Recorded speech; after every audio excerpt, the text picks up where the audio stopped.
नमस्कार मित्रांनो, काय चाललंय? एक सांगा, तुमच्या सोबतही हे होतं का? पगार येतो, खात्यात पैसे दिसतात, पण महिना संपायच्या आधीच खिसा रिकामा. पैसा गेला कुठं? हा प्रश्न तुम्हालाही सतावतोय का? या गोंधळावर एक दमदार आणि सोपा उपाय आहे, तो म्हणजे नेहमी 2 बँक अकाउंट वापरा.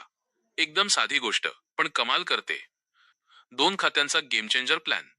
पहिलं अकाउंट मायनस खर्चाचं अकाउंट, जे वापरायचं आहे.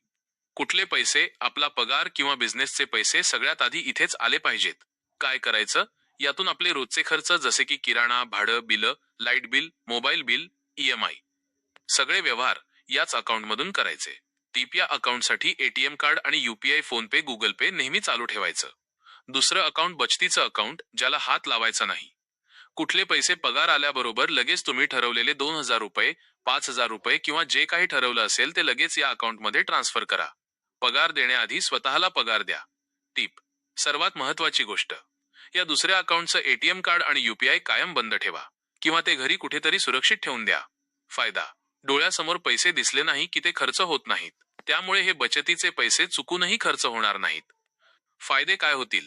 पैशांची शिस्त लागेल. खर्च आणि बचत एकदम वेगळी राहील. कशाला, किती पैसे खर्च करायचे याचा नियम तयार होईल. तुमच्या मेहनतीची चांगली बचत हळूहळू जमा होईल. गरजेच्या वेळेला दुसऱ्या अकाउंटमध्ये पैसे तयार असतील. क्लोजिंग.